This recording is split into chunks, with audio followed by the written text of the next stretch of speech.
आपका हमारे इस यूट्यूब चैनल पे। दोस्तों आज की इस वीडियो में कुछ इम्पॉर्टेंट ज्योग्राफी के कुछ इम्पॉर्टेंट कॉन्सेप्ट कवर करने जा रहे हैं और इन कॉन्सेप्ट से क्वेश्चंस जैसे कि एनडीए एग्ज़ाम में, सीडीएस एग्ज़ाम में, सीएपीएफ के एग्ज़ाम में, एसएससी के एग्ज़ाम में, नेवी के एग्ज़ाम में क्वेश्चन आते ही आते हैं। क्योंकि अगर आप इन सारी एग्ज़ाम की तैयारी कर रहे हैं और अगर आप ये वाला टॉपिक छोड़ कर चले जाएं तो ये एक तरह से जस्टिस नहीं होगा। आप एग्ज़ाम में इस टाइप के क्वेश्चन छोड़ के चले जाएंगे तो आप लगभग 2 से 3 क्वेश्चन मिस कर जाएंगे प्रत्येक एग्जाम में, जिसका वैल्यू बहुत ही ज़्यादा होता है। एवरी क्वेश्चन का वैल्यू बहुत ज़्यादा होता है। Every question has got its value and worth, so you should not miss in topic in geography and that too this is very simple topic. ये जो आज मैं आपको बताने जा रहा हूँ, layers of earth and layers of atmosphere, ये आप लगभग 6th to 7th स्टैंडर्ड में ही पढ़े होंगे। अराउंड इन 6th, 7th और 8th स्टैंडर्ड में आप लेयर्स ऑफ एटमॉस्फेयर और लेयर्स ऑफ अर्थ पढ़े होंगे। एक बार मैं फिर से आपके लिए रिवाइज कराने जा रहा हूँ। तो हम पढ़ते हैं सबसे पहले लेयर ऑफ अर्थ के बारे में। इसके लिए सबसे पहले आपको स्ट्रक्चर ऑफ अर्थ जानना जरूरी है। स्ट्रक्चर ऑफ अर्थ का मतलब होता है कि अर्थ किस चीज़ से बना है। जैसे कि अर्थ में अगर जो आप डीप जाएंगे तो आपको पहले क्रस्ट मिलेगा, कुछ लगभग 18 किलोमीटर तक क्रस्ट मिलेगा।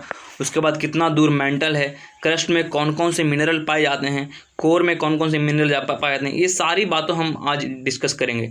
तो सबसे पहले क्या है कि interior part of the earth is divided into 3 parts, they are crust, mantle and core. अभी मैं आपको पिक्चर के लिए दिखाऊंगा अभी कि इसका डिस्ट्रीब्यूशन किस तरह से होता है। अब देखिए हम क्रस्ट के बारे में डिटेल से पढ़ेंगे। Now we will study about the crust in detail. In middle please keep on taking the screenshot so that it will be easy for you.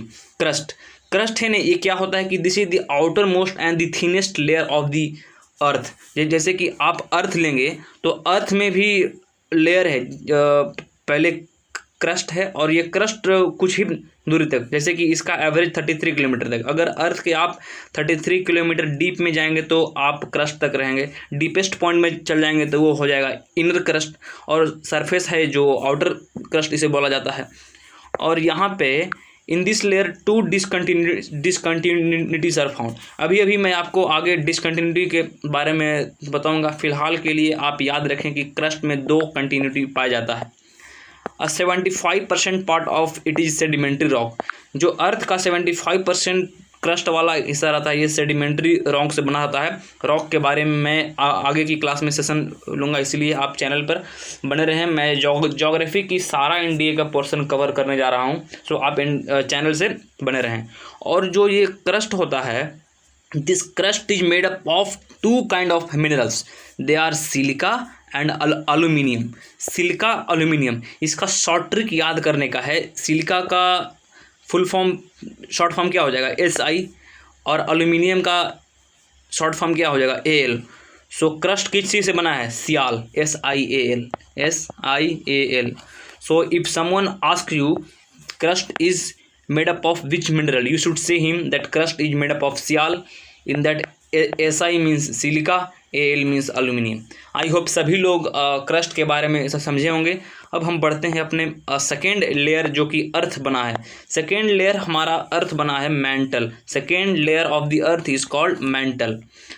Mental जो कि सरफेस ऑफ द अर्थ से 2900 kilometre deep तक जाता है। It's thickness is around 2900 kilometre. It's thickness, ये आपको याद रखना है, ये फैक्ट एंड फिगर है।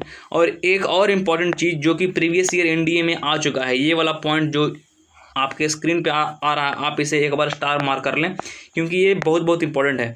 The upper part of mantle is called asthenosphere.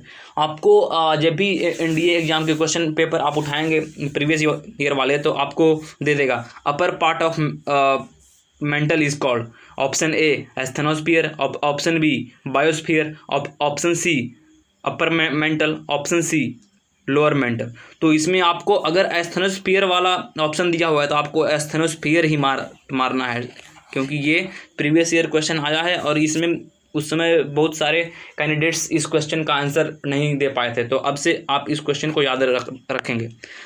और ये भी जैसे कि आपने पढ़ा कि क्रस्ट 2 मिनरल से बना था, सियाल, SiAl। अब मेंटल भी 2 मिनरल से बना होता है। It is made up of mineral silica and magnesium. तो इसका शॉर्ट फॉर्म क्या हो जाएगा? सिलिका का शॉर्ट फॉर्म हो जाएगा Si, और मैग्नीशियम का शॉर्ट फॉर्म आप ले सकते हैं Ma। तो mental is made up of Saima and crust is made up of sial. All of you have understood about crust and mantle. crust है जो कि सरफेस से 33 किलोमीटर डीप तक है, और मेंटल का थिकनेस 2900 किलोमीटर तक है। अब हम पढ़ते हैं अपने थर्ड लेयर की ओर। जैसा कि आपने अभी 2 लेयर पढ़ा, अब तीसरा लेयर को हम बोलते हैं कोर। तीसरा लेयर को हम क्या बोलते हैं? कोर। और जो inner most layer of the atmosphere है, ये जो कोर है, कोर सबसे अंत वाला लेयर है। सबसे ऊपर का लेयर क्रस्ट, उसके नीचे का लेयर मेंटल, और सबसे लास्ट वाला लेयर कोर होता है। और इसका थिकनेस है 3500 किलोमीटर, मतलब ये कोर का थिकनेस है। अगर आप मेंटल से 3500 किलोमीटर अंदर जाएंगे तो वो आप इनर कोर तक पहुंच जाएंगे। और जैसा कि आपने पढ़ा कि crust is made up of sial and mantle is made up of sima, उसी तरह कोर भी 2 मिनरल से बना होता है, that is iron and nickel. तो आयरन का फुल फॉर्म क्या होता है? आयरन का शॉर्ट फॉर्म क्या होता है? निकेल। आयरन का फुल फॉर्म निकल का हो जाएगा Na, और आयरन का क्या होता है? फेरस मतलब Fe। So knife. So you should remember 3 shortcut for the day. आपने 3 शॉर्टकट पढ़ा कि minerals found in the layer of the अर्थ। सबसे पहला लेयर क्या है हमारा? क्रस्ट। क्रस्ट में क्या पाया जाता है? सियाल। उसके बाद क्या है? मेंटल में क्या पाया जाता है? साइमा। उसके बाद क्या है हमारा? उसके बाद है कोर में पाया जाता है NiFe। Ni for nickel, Fe for iron, Si for silicon, Air for aluminium, Ma for magnesium. I hope all of you got this one. All of you have understood about the layers of the earth. अगर आपको कुछ भी doubt आ रहा है अभी तक में, तो आप वीडियो के कमेंट में कमेंट कर सकते हैं। मैं उन सारी कमेंट का आंसर कमेंट में दे दूंगा। और अब देखिए, अब हम बढ़ेंगे अपने सेकेंड टॉपिक की ओर। सेकेंड टॉपिक का नाम है डिसकंटिन्यूटीज़। अभी कुछ समय पहले आपने डिसकंटिन्यूटी का नाम तो जरूर ही सुना होगा। यहाँ पे देखिए, point number 3 for the crust, this layer has got 2 discontinuity. ये डिसकंटिन्यूटी होता क्या है, अब हम पढ़ेंगे डिसकंटिन्यूटी के बारे में।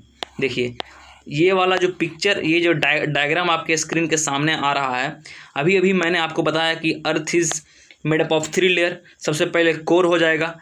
कोर में एक जो ऊपरी का हिस्सा है वो है आउटर कोर, और जो अंदर का हिस्सा है वो हो जाएगा इनर कोर। अगर जो आप सबसे नीचे से आएंगे तो कोर आएगा सबसे नीचे वाला, ये हो जाएगा आउटर कोर। ये हो, और मेंटल में हो जाएगा एक लोअर मेंटल, एक हो जाएगा अपर मेंटल, और क्रस्ट में हो जाएगा लोअर क्रस्ट, और एक हो जाएगा अपर क्रस्ट। मतलब अगर आप इसको लेयर ऑफ द अर्थ लें तो आप आसानी से upper crust, lower crust, upper mantle, lower mantle, outer core, lower core में आराम से डिवाइड कर सकते हैं।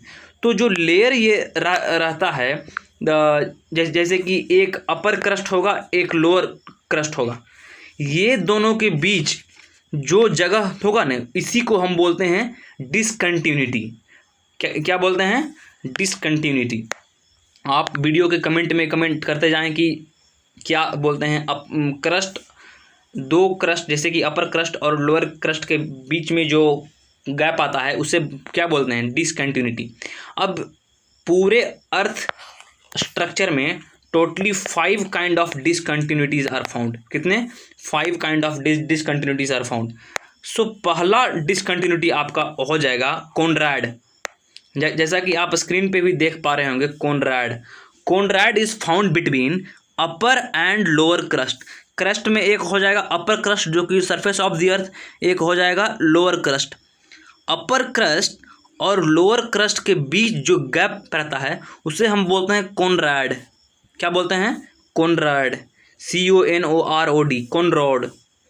इसे हम बोलते हैं कोनरॉड। आप कुछ भी प्रोनाउंस करें, कोनराड या कोनरॉड, दोनों ही सेम है। अब देखिए, अपर क्रस्ट और lower crust, between upper and lower crust Conrad हो गया। अगला डिसकंटिन्यूटी है हमारा मोहोरोविसिस। अभी लोअर क्रस्ट के बारे में हम लोग पढ़ लिए, और लोअर क्रस्ट के बाद क्या क्या आएगा? क्रस्ट के बाद आता है मेंटल। मेंटल में एक अपर मेंटल होगा, उसके बाद तो लोअर मेंटल होगा। सो इन after crust you will get mental, and in mental also you will get first upper mental, then only you will get lower mental. So the gap between lower crust and upper mental, the gap between lower crust and upper mental is called mohorovisius. Just now you studied that the gap between upper crust and lower crust is called Conrad. Similarly, the gap between lower crust and upper mantle will be called as mohorovisius. All of you got this one? All of you have understood the two discontinuities. Moving over to the third discontinuity. Third discontinuity is called repeaty. What is called third discontinuity? It is called repeaty. Repeaty is found between upper and lower mantle. Upper and lower mantle. If you take this mantle, this is our total mantle, so this is called lower mantle and this is called upper mantle. So this is the gap between upper and lower mantle, so this will be called as repeaty. Repeaty means the discontinuity between upper and lower mantle. ये हो गया upper mantle, ये हो गया lower mantle, इसके बीच में जो gap है that is called repeaty. All of you have got this one. Now moving over to the fourth discontinuity. Fourth discontinuity का नाम है Gutenberg. Gutenberg is found between lower mantle and outer core. See, this total is core, and this is called mantle, and this is called lower mantle, and this is called outer core. So the gap between lower mantle and outer core, gap between lower mantle and outer core is called as Gutenberg. All of you have understood the fourth discontinuity. Moving over to the fifth and last discontinuity, उसका नाम है Lehman. Lehman found होता है the gap between outer core and inner core. Core भी दो है, तो जो इनर कोर और आउटर कोर के बीच जो गैप रहेगा, इस गैप को हम बोलते हैं Lehman. I think all of you have understood the 5 different discontinuities. अभी मैं इसे शॉर्ट में आपको एक ट्रिक बताऊंगा याद करने के लिए. ट्रिक देखिए, सबसे पहले आप मेंशन कर लें कि क्या क्या होता है अर्थ में. एक होता है crust. First one is crust, then it is called mantle, then it is called core. Crust, mantle, core, and everything will have its upper part and lower part. So first one it will be upper crust, lower crust, then lower crust, upper mantle, then upper mantle, lower mantle, then lower mantle, upper core, lower core. All of you have got these 5 points. So now start filling the discontinuities. Now you need to remember all 5 discontinuities in series. First one is Conrad, then it is Mohorovicius, third is Repeaty, fourth is Gutenberg, fifth is Lehman. So you start filling each and every discontinuities in serial order wise, in series wise. So here it will come what? Conrad. Here it will come Mohorovicius. Here it will come Repeaty. In this case it will come Gutenberg, and in this case it will come Lehman. So this was the simple trick to remember. First you should mention all the layers, that is every layer will have its upper and lower part, so you arrange according to its layer upper and lower part. So first you will get upper crust, lower crust, then you will get lower crust, upper mantle, then you will get upper mantle, lower mantle, then you will have lower mantle, upper core, then you will have upper core, lower core. Now start arranging the discontinuities. So first one it will be Conrad, which will be between upper and lower crust. Similarly it will be Mohorovicius, Repeaty, Gutenberg, Lehman. I think with this simple language all of you have understood about the structure of earth, what are the minerals found, and about the discontinuities. See, all 5 discontinuities name are mentioned here. You can take one screenshot for your knowledge. For knowledge purpose you can take a screenshot. They are Conrad, then Mohorovicius, then Repeaty, then Gutenberg, and last it is Lehman. I think all of you have got these discontinuities in detail. See, for better understanding, I have one more diagram in front of you. See, in this diagram it is clearly explained. It is explained that, see, inner core is this is outer core, and what is found in the core? Knife is nickel and ferrous is found. See, same thing is written here, and Lehman discontinuity is here. Then Gutenberg discontinuity is here. Then Rapeti discontinuity is here. Then Mohorowicz's discontinuity is here. Similarly, the Konrad discontinuity is here. So it is very much simple to remember. I think I have already told you enough. Now we will move about layer of atmosphere. This you have studied in class 7th, but you have forgotten. So here now I'll revise. So it is layer of atmosphere. Now we are going to study. So there are how many layers of atmosphere? There are 5 layers of atmosphere. There are how many layers of atmosphere? 5. They are firstly troposphere, stratosphere, mesosphere, ionosphere, and finally you have thermosphere. So you can take the screenshot of these layers one, so that you can have better clarity in your mind. They are troposphere, stratosphere, mesosphere, ionosphere, and thermosphere. Now we will study about each layer in detail. So the first layer which is appearing on your screen is troposphere, and these layers are when you go up of the surface of the earth. अभी अभी आपने पढ़ा the structure of earth in which you were going below to the surface of the earth, but now you will have to go above to the surface of the earth. So when you go above to the surface of the earth, the first layer is called troposphere. Troposphere, it is 8 to 18 kilometer in thickness. That means from the surface of the earth, if you go to the sky till 18 kilometer, then it will be called, till that place it is troposphere. And troposphere mein, if you go every 165 meter, there is a drop of 1 degree Celsius. And this was the question in previous year NDA. They asked that when we go above in the troposphere, there is a drop of 1 degree Celsius temperature at every 165 degree. What is that drop of temperature is called? That temperature is called in simple language normal lapse of temperature. And this was previous year question in NDA asked. That is why I told you to watch this video till the end. I'll tell you so many previous year question which has come already. So this was the first point. Now troposphere separates from stratosphere by tropopause. Tropopause का मतलब क्या होता है? जैसे कि troposphere 18 kilometre तक है, तो जो 18 किलोमीटर अंत हो रहा होगा उसके बाद तो अलग अलग लेयर हो जाएगा. तो इसीलिए ट्रोपोस्फीयर को ख़त्म करने के लिए, मतलब पॉज करने के लिए, जो लेयर का नाम है उसे बोलेंगे troposphere. So in simple language how can you remember? To bring a pause to the troposphere, tropopause is there. For example, if in exam question comes, what is at the end of troposphere? Troposphere ends with, then you should write tropopause. Or question may come, troposphere and a stratosphere is separated by a layer. What is that layer called?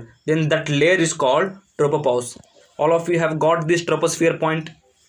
Now we will move over to the next point. In this layer, most of the dense gases, all weather phenomena, and most water content is found. जैसे कि अभी वातावरण में कई सारे मौसम change हो रहे हैं. जैसे कि कभी कभी बारिश पड़ती है, तो कभी कभी ठंड लगता है, गर्मी लगता है, और कभी कभी और पतझड़ के मौसम आ जाते हैं, स्प्रिंग मौसम आ जाते हैं. तो जितनी भी वेदर चेंज वाली फिनोमेना रहती है, कभी कभी तूफान आ जाती है, स्टॉर्म आ जाती है, तो all those weather phenomena which are occurring in the nature, everything is taking place in troposphere.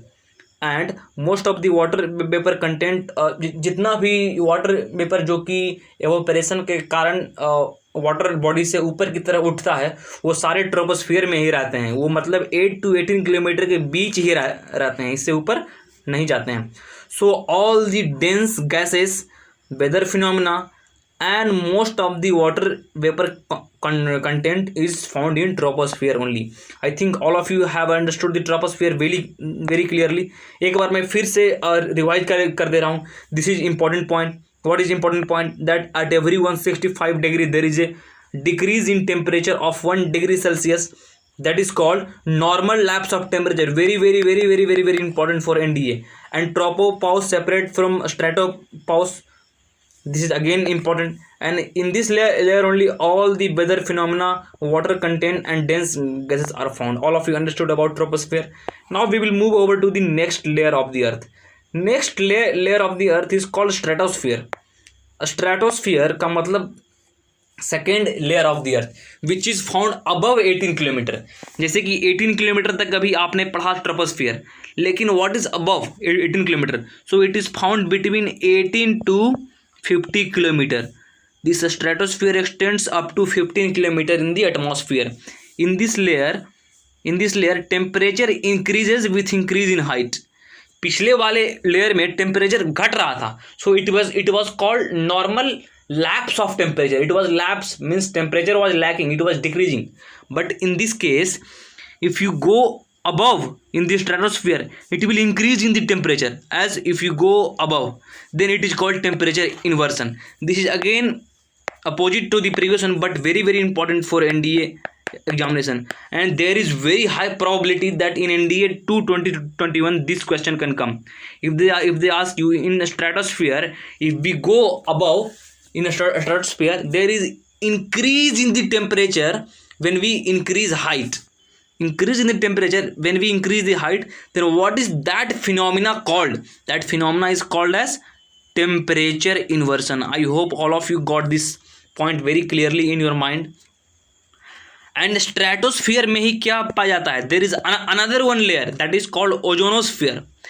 जैसे कि all of you have idea about the ozone depletion, that black hole is forming in the ozone due to the global warming and lot of the pollution activities.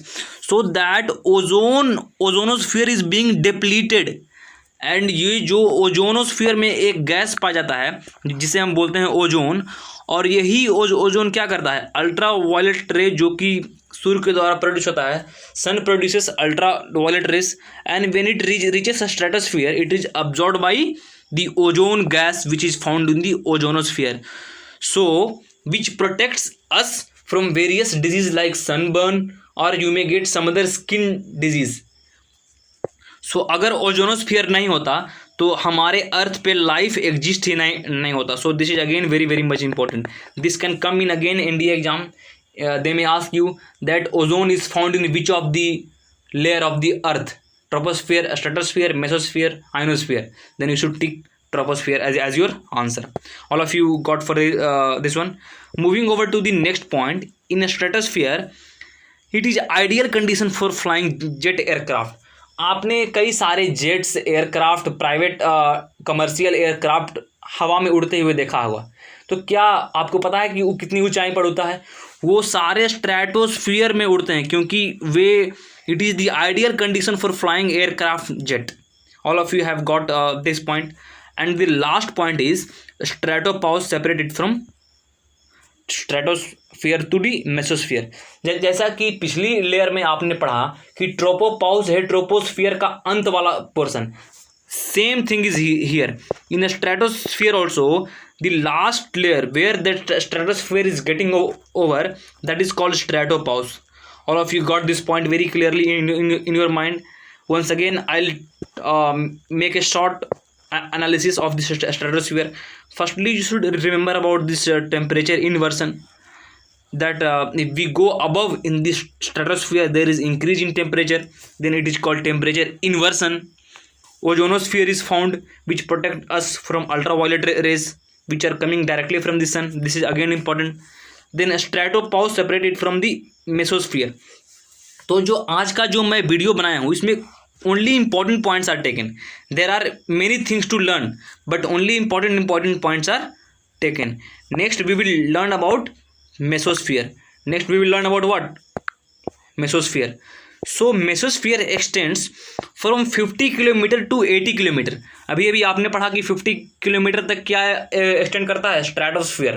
Then from 50 to 80 it is mesosphere.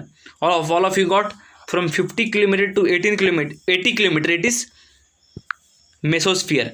और mesosphere में क्या होता है? In this layer temperature decreases with height from 0 to -100 degree Celsius. Hence it is the coldest layer of the atmosphere.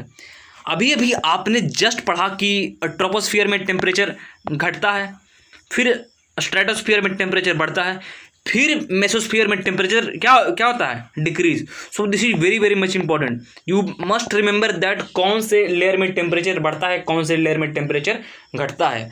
और mesosphere में temperature इतना घट जाता है कि 0 से ये -100 डिग्री सेल्सियस के पास चला जाता है। So it is called the coldest layer of the atmosphere.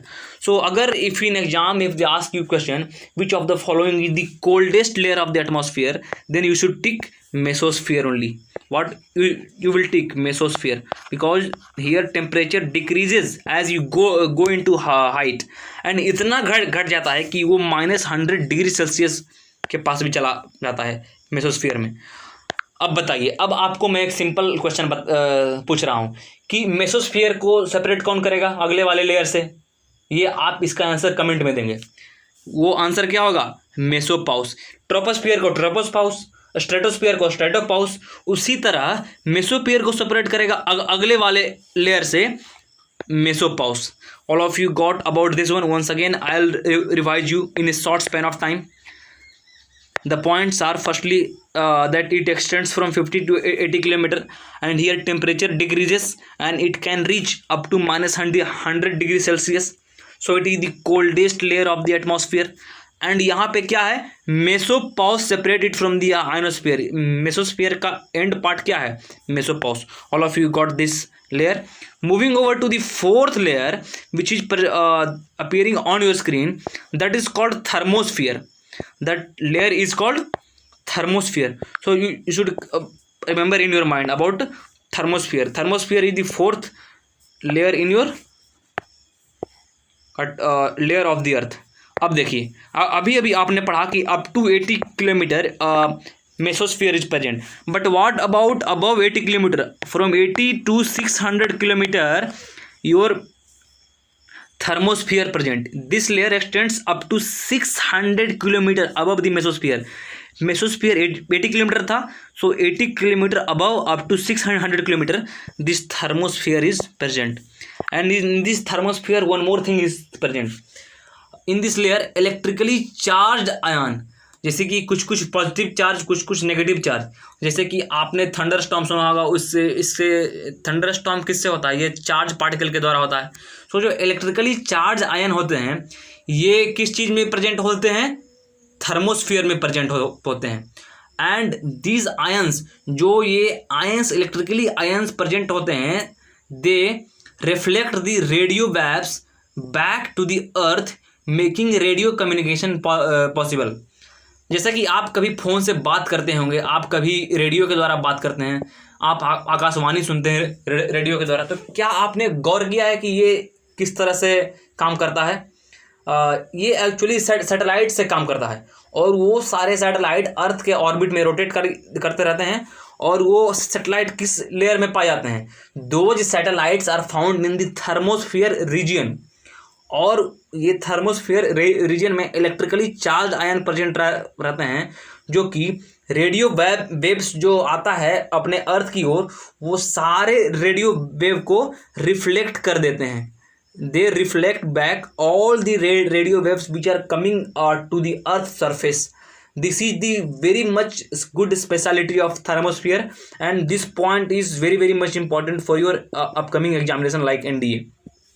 एक और चीज़ है कि यहाँ पर टेम्परेचर क्या होता है? In this layer temperature increases with increase in the height. ये आपको याद रखना है.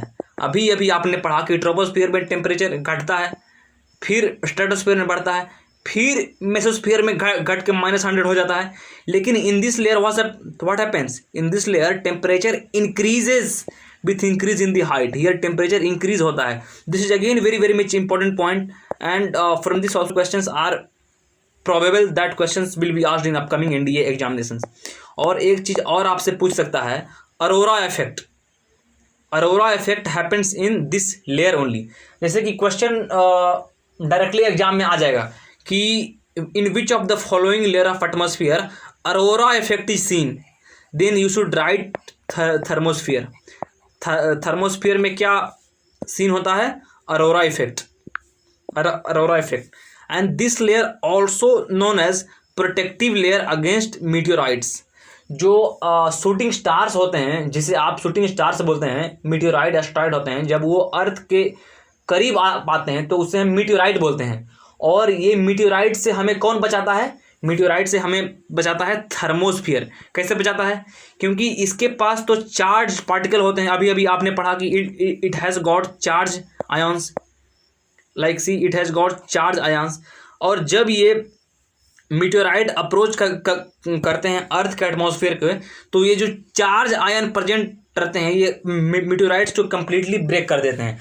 whenever the meteorites are approaching earth, these charge ions completely break those meteorites before reaching to the earth's surface, so it is known as protective layer of our atmosphere. So if in exam question comes that which of the following is the protective layer of the atmosphere, then you should tick there as thermosphere. This is again very much important. I think all of you understood the thermosphere. Now we will move over to the last topic, last part. This is called exosphere. Exosphere is the topmost part of thermosphere. This also comes in thermosphere, but this is the topmost part of thermosphere, and this zone is present between 1885 to 400 kilometre from the earth surface. अगर आप earth surface से 85 से 400 kilometre की ऊपर जाएंगे तो ये thermosphere पा जाता है, और इस लेयर में टेम्परेचर इंक्रीज होता है। This is again very much important. अभी अभी आपने पढ़ा कि ट्रोपोस्फियर में टेम्परेचर घटता है, फिर बढ़ता है, फिर घटता है, फिर बढ़ता है, मतलब थर्मोस्फियर में टेम्परेचर बढ़ता है। So here temperature increases with increase in the height in thermosphere. This is very much important. और थर्मोस्फियर का एंड पॉइंट क्या होगा? जैसे कि ट्रोपोस्फियर का एंड पॉइंट था ट्रोपोपाउस, मेसोस्फियर का एंड पॉइंट था mesopause. As the same in this case also the end point of the upper limit का मतलब क्या होता है? End point. So the end point of thermosphere will B थर्मोपाउस। All of you got. और इस layer में एक चीज और है, इस लेयर में एक चीज है कि जी अपर पार्ट जो थर्मोपाउस का ऊपर का पार्ट होता है, they contain gases like hydrogen and helium in a large scale. So अगर आपसे क्वेश्चन पूछें कि hydrogen and helium is found in which of the following layer of the atmosphere? Option A troposphere, option B mesosphere, option C thermosphere, option D mesosphere. Then you should tick option as thermosphere only, because this is very much important. ये बहुत important है कि hydrogen and helium gas जिसका density बहुत लो होता है, जो कि कहाँ पाया जाता है? थर्मोस्फियर में। अब अभी आपके बेटर क्लैरिफिकेशन के लिए मैं इस लेयर का एक पिक्चर आपके सामने दिखा दे रहा हूँ एक बार, for the better understanding and better revision I once again revise. सबसे पहले ये हमारा प्यारा अर्थ है। जब आप इससे 18 किलोमीटर ऊपर जाएंगे तो ट्रोपोस्फियर मिलेगा, फिर स्ट्रेटोस्फियर मिलेगा अप टू 50 किलोमीटर, फिर अप टू 80 किलोमीटर आपको मेसोस्फियर मिलेगा, फिर अप टू अराउंड 800 किलोमीटर आपको थर्मोस्फियर मिलेगा। Above 800 kilometre you will get exosphere. अब देखिए ट्रोपोस्फियर का एंड पॉइंट क्या है? ये वाला ट्रोपोस्फियर का एंड पॉइंट है। इस एंड पॉइंट को हम बोलेंगे ट्रोपोपाउस। स्ट्रेटोस्फियर का एंड पॉइंट ये है, इसे हम बोलेंगे स्ट्रेटोपाउस। मेसोस्फियर का एंड पॉइंट ये है, इसे हम बोलेंगे मेसोपाउस। थर्मोस्फियर का एंड पॉइंट ये है, इसे हम बोलेंगे thermopause. As the same it will be in exosphere also. और यहाँ पे देखिए पिक्चर दे के यहाँ पे समझाया गया है। अभी मैंने आपको बताया कि फ्लाइंग के लिए आइडियल क्या होता है? एक्सोस्फियर, ये स्ट्रेटोस्फियर, और ये मीटेराइट से भी प्रोटेक्ट करता है। सी यहाँ पे मीटेराइट का पिक्चर दिया गया है। सैटेलाइट कहाँ रोम करता है? एक्सोस्फियर में। यहाँ अभी आपको बताया रॉकेट स्पेस शिप कहाँ जाता है? तो एक्सोस्फियर में जाता है। और प्लेन कहाँ उड़ता है? तो ट्रोपोस्फियर में उड़ता है। और ओजोन का लेयर कहाँ है? तो ओजोन का लेयर हमारा स्ट्रेटोस्फियर ओजोनोस्फियर में है। तो आई होप सभी लोग structure of the earth, layer of the earth, layer of the atmosphere detail में समझे होंगे। आई होप सभी लोग इस वीडियो को डिटेल में समझे होंगे। सो अगर आपको अभी तक कोई भी डाउट आ रहा होगा regarding these topics, please put up your doubt in the comment section. I'll take all of your doubts, I'll answer all of your doubts. और अगर आप कोई सजेशन देना चाहते हैं, if you want to give any suggestion for future, you can please give suggestion. और if you have any doubt regarding NDA examination, you can please put up all your doubt in our comment section. I will reply to all your doubts so that you don't face any problem to clear your NDA to 2021. So thank you friends for tuning till the end. Thank you. Jai Hind.